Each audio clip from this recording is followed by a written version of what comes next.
The tension between Kirk and Mendeecees Frost didn't appear out of nowhere.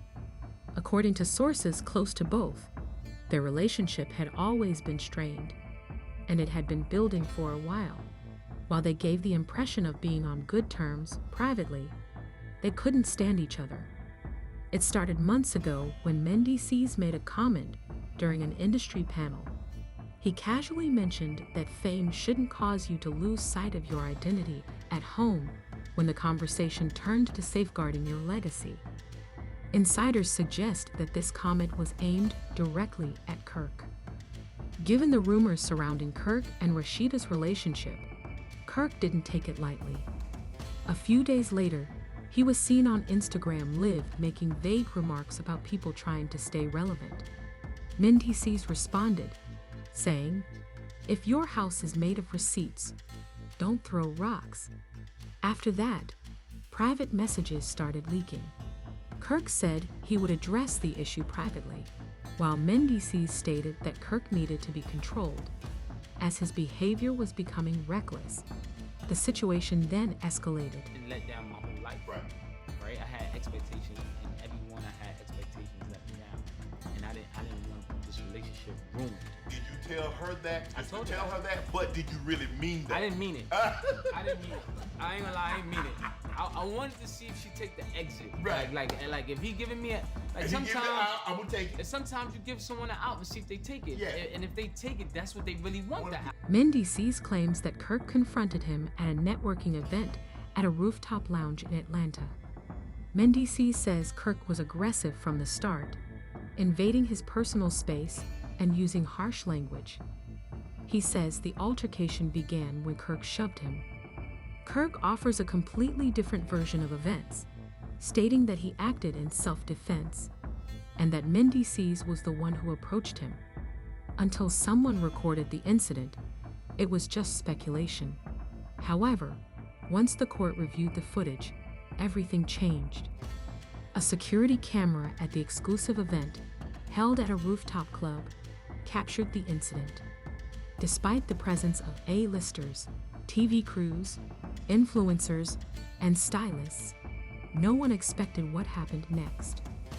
The video shows Mendeecees chatting with two other men by the bar. Kirk enters with another man and his assistant. He surveys the room before walking directly toward Mendeecees. He says something briefly, then takes the first swing without hesitation. It was not a defensive move, but a full punch directly to Mendeecees' face. Security and club staff rushed in to separate them. Mendeecees tried to defend himself, but he clearly reacted. He didn't initiate the altercation. The video contradicted Kirk's earlier testimony to the court that Mendeecees was the aggressor and that he had acted out of fear to protect himself. Instead, the video showed Kirk as the one who initiated the attack. The footage had a significant impact when it was shown in court. The crazy thing about that is, in the beginning, I didn't think she could do it, right? Because I know how cleanly she was, right?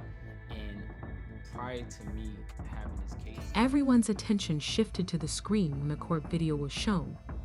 But if you looked closely at the people, you could see the real story. Mendeecees remained calm, sitting still with his arms folded, hardly blinking. Throughout the entire video, he stayed composed. On the other hand, Kirk couldn't hide his emotions. His body language changed immediately when the video played. He shifted in his chair, crossing and uncrossing his arms, looking at the judge, then at his lawyer, and back at the screen.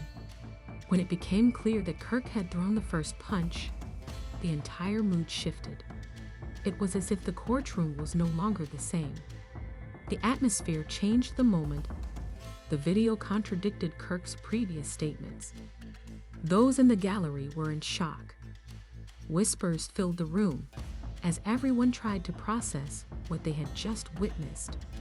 Some leaned forward, As if trying to understand the situation from a different angle, the judge had to pause the proceedings. He shuffled his papers, took a long breath, and absorbed everything. It was a rare moment in court when it was clear that something significant had just happened. Hit a dark road. And not even one time. You better know how to get through that motherfucker. You better know the path. Because as much as y'all want to talk, Kirk this, Kirk that, Kirk. Bro, how you think your grandmama made it and had your mama to have you? As the clamor subsided, the prosecution calmly filed a printed stack of messages retrieved directly from Kirk Frost's phone. These were not rumors or conjectures, but time-stamped direct communications that gave a devastating account of what had happened before the incident. The initial message displayed on the screen was simple. It won't come to him. On its own, something may sound strange. But this comment had weight when paired with the film, which showed that Kirk was escalating a heated dispute and the background of a premeditated altercation. It implied that Kirk wasn't just reacting when he got there. He had strategy. Then the next one came, and I didn't care. The courtroom became silent as that line resonated. I'm not playing. He must realize that. The presiding judge even leaned forward. These weren't emotional reactions sent in the heat of the moment. These texts were sent before the incident even happened, before any words were exchanged. This showed intentionality. Legally speaking, that changes everything because it suggests that Kirk was already agitated and ready to make a point rather than diffuse tension. Moving from solving a problem to setting up an interaction completely alters the case's tone. Formerly, an argument had been seen as a simple dispute, but now it's being considered as having escalated in a more intentional way, which is significant in court. These texts expose Kirk to allegations of premeditated intent. According to legal observers following the case, it is no longer merely a dispute between two reality TV stars. When you combine the film with motivation and a plan, Kirk's entire defense begins to unravel.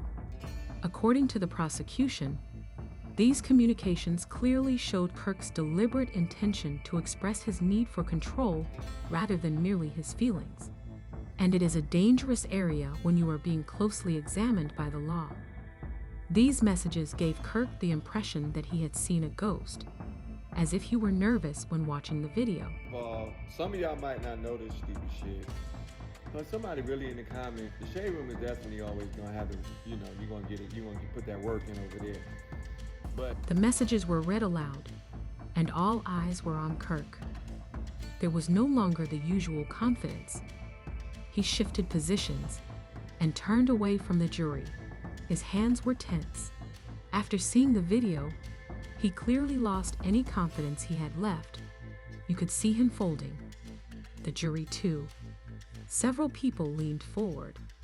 Previously, there may have been some tolerance for the benefit of the doubt, but this is no longer the case.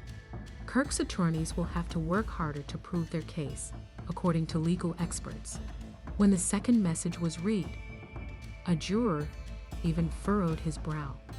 Describe such texts because judges are likely to take intent seriously, especially when digital and video evidence align perfectly, even if they try to argue that he didn't mean them literally. Mendeecees maintained his composure through it all. He chose to just sit there and let the facts speak for themselves, rather than responding or gloating. That's exactly what happened when you let the evidence speak for itself. And now everybody is asking the same thing. Is this the end of Kirk Frost's defense, or is it just the beginning of a bigger storm? Please provide your thoughts in the comments.